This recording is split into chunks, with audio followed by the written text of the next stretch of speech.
Class 10th mathematics UP board 2020 का जो paper हुआ था उस पेपर को हम सॉल्व कर रहे हैं डिटेल में। ठीक है, और इसकी ये मेरे हैंड रिटन खुद के नोट्स हैं और आपको पता होगा मैंने सभी चैप्टर करा रखे हैं। लिंक्स मिल जाएगी आपको डिस्क्रिप्शन में।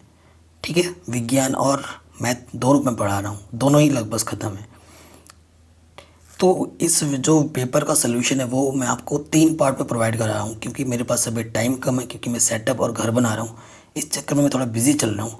सो इसी वजह से मैं टुकड़ों में दे रहा हूँ, अदरवाइज़ मैं एक ही वीडियो में सारा सलूशन दे देता हूँ। चलो कोई नहीं, शुरू करते हैं क्वेश्चन।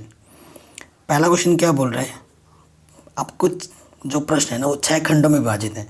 पहला जो खंड है वो बहुविकल्पीय प्रश्न आता है।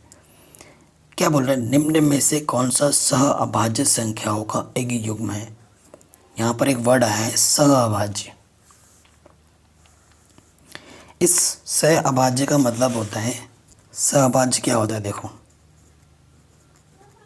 सह अभाज्य का मतलब होता है कि जब दो संख्याओं का HCF, अगर आप HCF निकालते हैं, मौशपा निकालते हैं दो संख्याओं का, और वो अगर एक आ जाता है तो उसे हम सह अभाज्य बोलते हैं। अंग्रेजी में बोलते हैं को प्राइम। अंग्रेजी में क्या बोलते हैं इसको, को प्राइम। तो ऐसी दो संख्याएं हमें लेनी है जिनका जो मौशपा है, जो HCF वो 1 आता है। देखो ठीक है, तो पहले ऑप्शन पे देखोगे ना तो जो 14 है 7 से कट जाता है, और जो 35 है वो भी 7 से कट जाना है।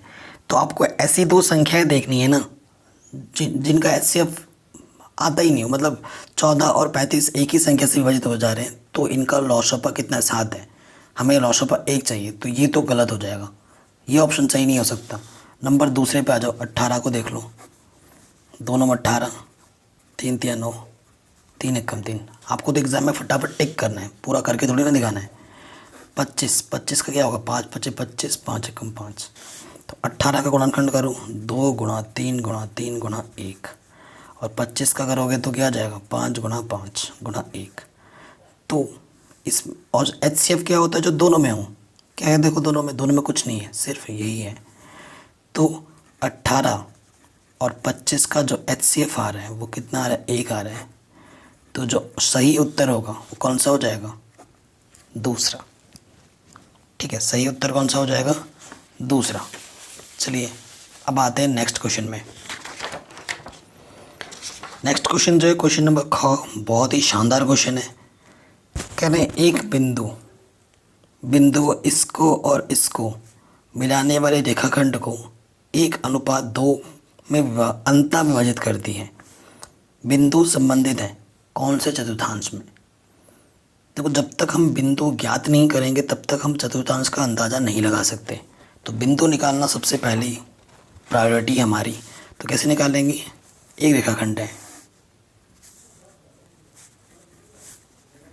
तो पहला जो रेखा है वो 7 -6, और जो दूसरा रेखा है वो है 3 4।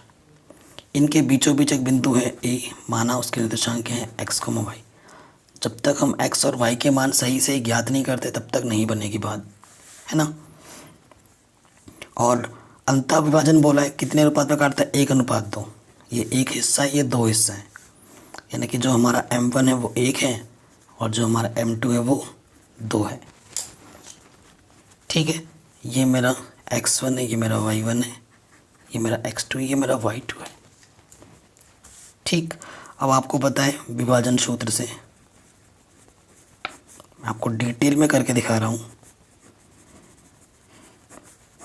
विभाजन सूत्र से x का मान क्या होता है, m1 x2 m2 x1 m1 + m2। तो देखो m1 का मान 1 है, x2 का मान 3, m2 का मान 2 है और x1 का मान 7, m1 + m2। सो आपको हल करने की ज़रूरत नहीं है इसको। देखो ये भी प्लस का है, ये भी प्लस का है, ये भी प्लस का है। आपको तो निर्देशांक से मतलब है। इसको जब हम हल करेंगे तो प्लस का ही कुछ आएगा, प्लस का और माइनस का यही देखना है। हल करने मत लग जाना, आपके लिए एक एक सेकंड कीमती होता है एग्ज़ाम में। ठीक है, यही तो आपसे क्वेश्चन टेस्ट कर रहा है कि आप किस तरीके से आपका टाइम बचा सकते हैं इस क्वेश्चन में। तो x का मान प्लस में आ गया, y का मान 1x2, अगर बिंदु बोलता तब हम हल कर लेते पूरा पूरा। अच्छा y के लिए बोल रहा है ना, तो यहाँ y2 y1 m1 plus m2। तो m1 का मान तो देखो हमारे पास 1 है और y2 का मान कितना है देखो 4,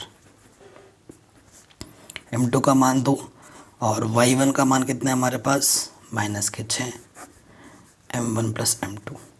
तो प्लस के 4, 6 दूनी -12। तो देखो घटाएंगे तो माइनस के ही आएगा 8/3। तो ये क्या आ गया नेगेटिव। तो जो बिंदु आता है उसमें पहले x आता है फिर y आता है, यानी कि x का मान धनात्मक आया y का मान ऋणात्मक। अब देखो आपको पता है इधर x का मान प्लस में होता है, इधर x का मान ऋणात्मक होता है, इधर y का मान प्लस में होता है, इधर y का मान ऋणात्मक। तो x का मान प्लस में इधर जाएगा और y का मान नेगेटिव है, y नीचे जाते हैं यहाँ। तो बिंदु यहाँ कहीं आएगा और यहाँ कौन सा होता है, ये पहला, ये दूसरा, ये तीसरा और ये चौथा। ठीक है, तो कौन से चतुर्थांश में होगा, चौथे चतुर्थांश में।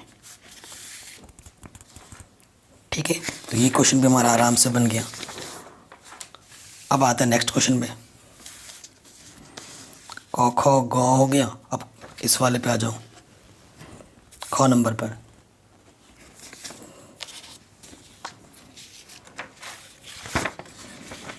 ये पेपर आगे पीछे हो गए थे। ग नंबर पर कह रहे हैं 5 सेंटीमीटर त्रिज्या के वृत्त पर उसके केंद्र से 13 सेंटीमीटर दूर स्थित एक बिंदु खींची गई है, स्पर्श रेखा की लंबाई ज्ञात कीजिए। चित्र बना के समझाता हूँ। ये मेरा केंद्र है और एक बिंदु है, कह रहे हैं 5 सेंटीमीटर की त्रिज्या है, ये 5 सेंटीमीटर की त्रिज्या है। कह रहे हैं उसके केंद्र से 13 सेंटीमीटर दूर एक बिंदु लिया गया। मान लेते हैं ये केंद्र O है, ये बिंदु P है। केंद्र से कितना दूरी लिया गया, 13 सेंटीमीटर। ठीक है, अब स्पर्श रेखा यही है, तो स्पर्श रेखा की लंबाई निकालनी है। ठीक है, प्रमेय 10.1 के अनुसार यहाँ पर एंगल कौन सा बनता है, 90। ये 5 है, ये 13 है, तो 90 इसके सामने वाला क्या होता है, ये आपका कर्ण है और ये आपका आधार होगा, ये आपका लंब है। आपको लंब निकालना है। तो पाइथागोरस प्रमेय से क्या होता है, कर्ण का वर्ग आधार का वर्ग प्लस लंब का वर्ग। कर्ण कितना है 13, आधार कितना है 5, लंब कितना है हमारा, लंब है AP। 13 का वर्ग 169, 5 का वर्ग 25, AP का वर्ग प्लस के तरह के माइनस का हो जाएगा। तो ये आ जाएगा कितना 144। हमें AP स्क्वायर नहीं, हमें AP का मान चाहिए, तो वर्गमूल ले लेंगे। वर्गमूल का मतलब क्या होता है, 144 का वो लिख सकते हैं 12 गुणा 12, तो 12 का जोड़ा बना। ठीक है, तो 12 का जोड़ा बना, 12 बाहर आ गया, जोड़े में बाहर आता है। तो AP का मान कितना होगा 40 और 12, तो स्पर्श रेखा की लंबाई कितनी हो जाएगी 12 सेंटीमीटर। ठीक है, ये क्वेश्चन भी बन गया। अगले क्वेश्चन पे आ जाते हैं। कह रहे हैं x tan 45 cos 60 किसके बराबर है, sin 60 cot 60 के। तो x का मान बताना है। ठीक है, सो हल करते हैं।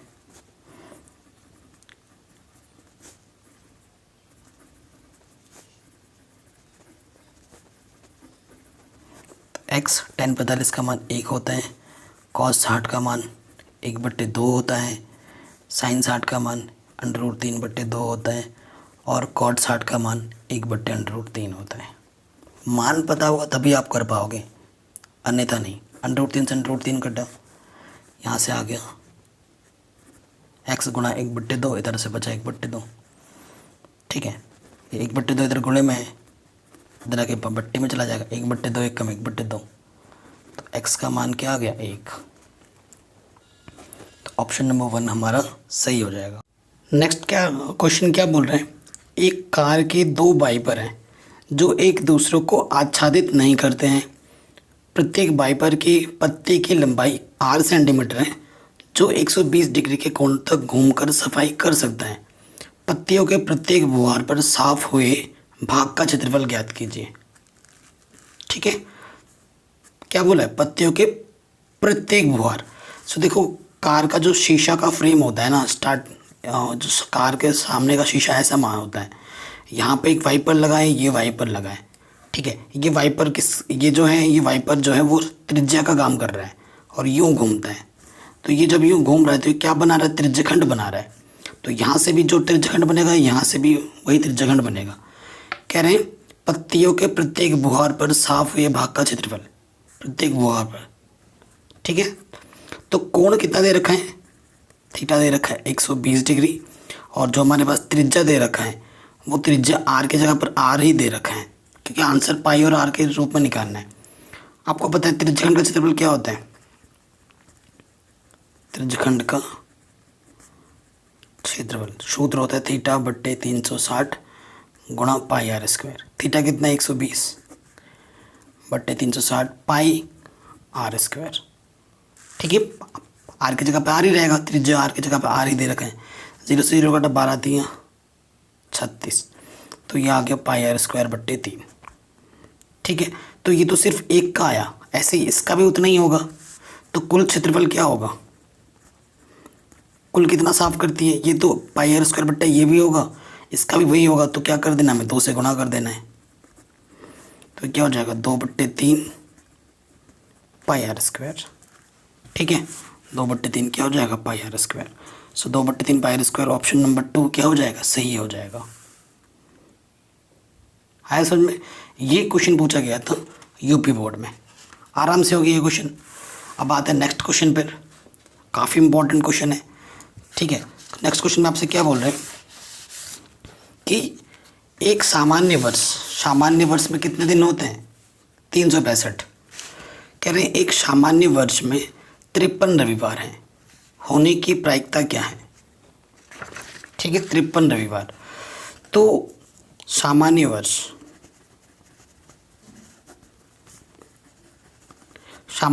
में 365 दिन होते हैं, और रविवार की बात बोल रहे हैं तो जो हर एक दिन होता है ना, एक सामान्य वर्ष में 52 बार आता है। ठीक है, तो रविवार कितना आएगा सामान्य वर्ष में? रविवार आएगा 52।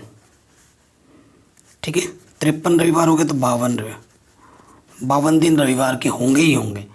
अब बचा हुआ एक दिन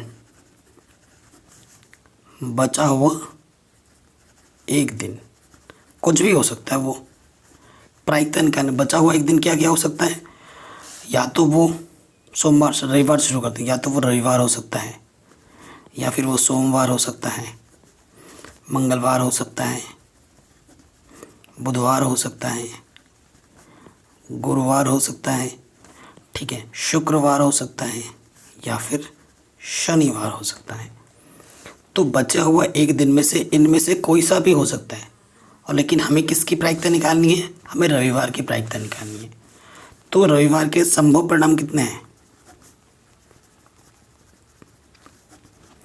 1, और कुल परिणाम कितने हमारे पास?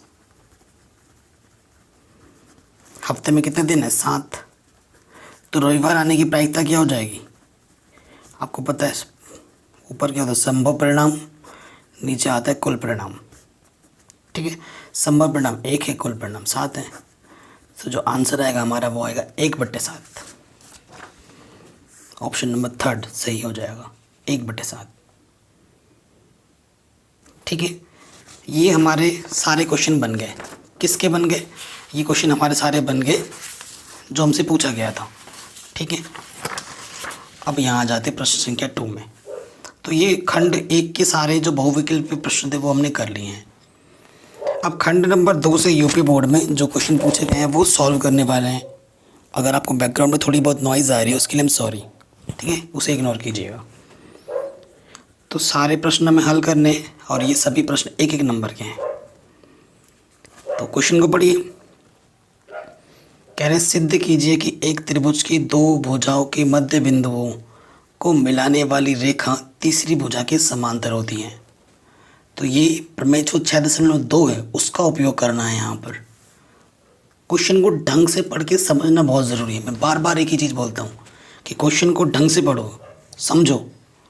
हमसे बोल रहा आपके पास एक त्रिभुज है, चलो एक त्रिभुज मैंने ले लिया ABC। इस त्रिभुज का मध्य बिंदु यहाँ और इस त्रिभुज का मध्य बिंदु यहाँ, ठीक है। इस बिंदु का नाम दे दिया मैंने E और इस बिंदु का नाम दे दिया E। इन बिंदुओं को मिलाने वाली, ठीक है, यही बोला है। तो रचना लिखेंगे हम। रचना क्या किया, त्रिभुज ABC में D AB का मध्य बिंदु है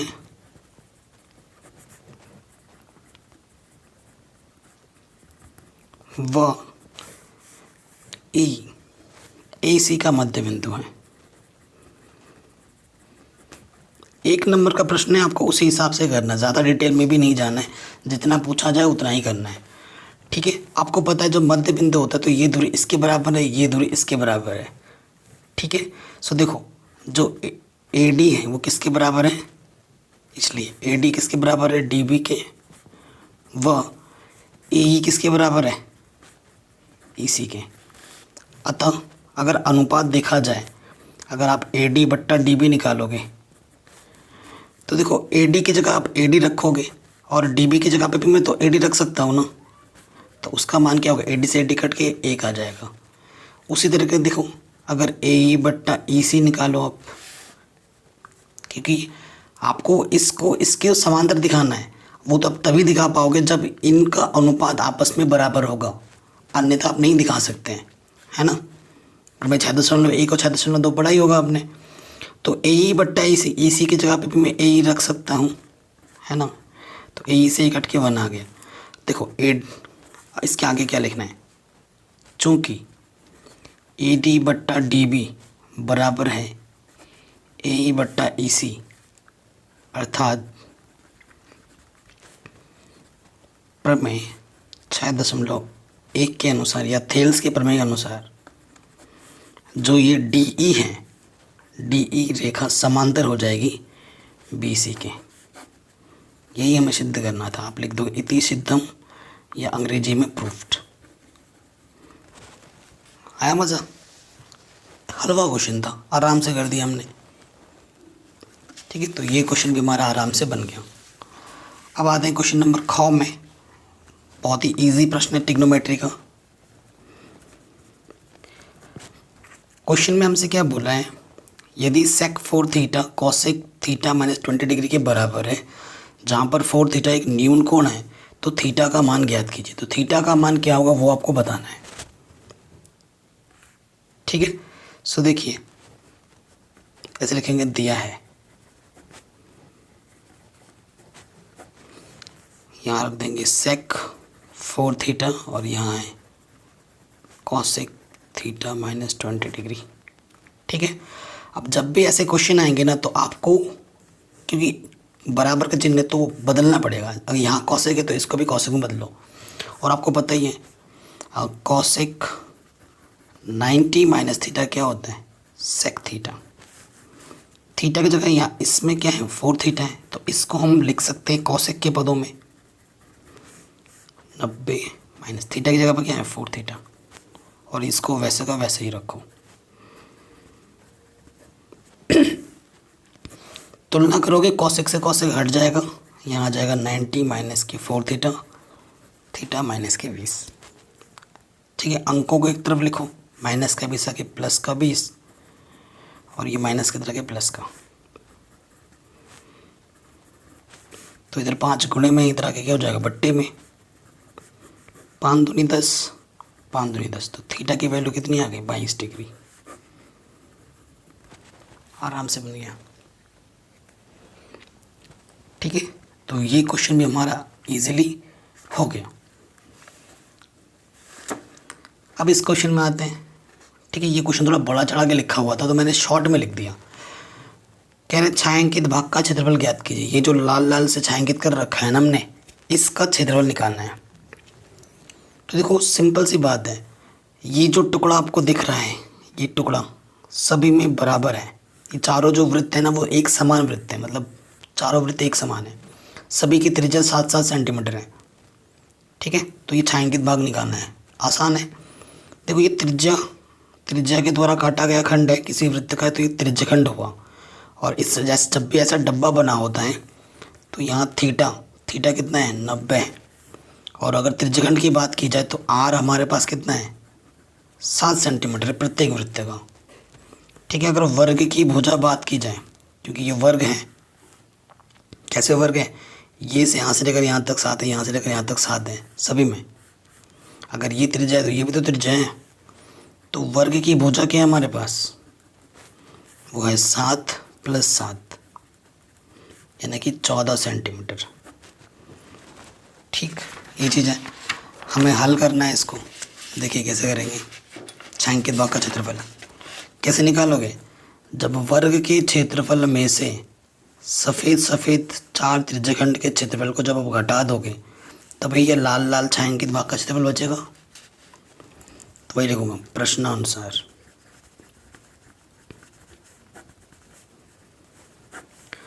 प्रश्नानुसार छायांकित भाग का क्षेत्रफल कैसे होगा, वर्ग का क्षेत्रफल माइनस 4 त्रिज्यखंड का क्षेत्रफल। ठीक है, वर्ग का क्षेत्रफल क्या होता है, भुजा गुणे भुजा, 4 त्रिज्यखंड का क्षेत्रफल होता है θ/360 गुणा πr²। ठीक है, वर्ग की भुजा हमारे पास थी 14 गुणे 14 हो जाएगा 4। थीटा का मान हमारे पास था 90/360, पाई का मान 22/7, त्रिज्या हमारे पास 7 है, स्क्वायर है तो 7 गुणे 7, 7 से 7 कटा, हाँ 9 चौक को 36, 4 से 4 कटा, 14 को 14 से गुणा करेंगे 196 और 22 सत्ते 154, 6 में से 4 गया 2, 9 में से 5 गया 4 सेंटीमीटर स्क्वायर। ये आ गया हमारा आंसर, छायांकित भाग का क्षेत्रफल।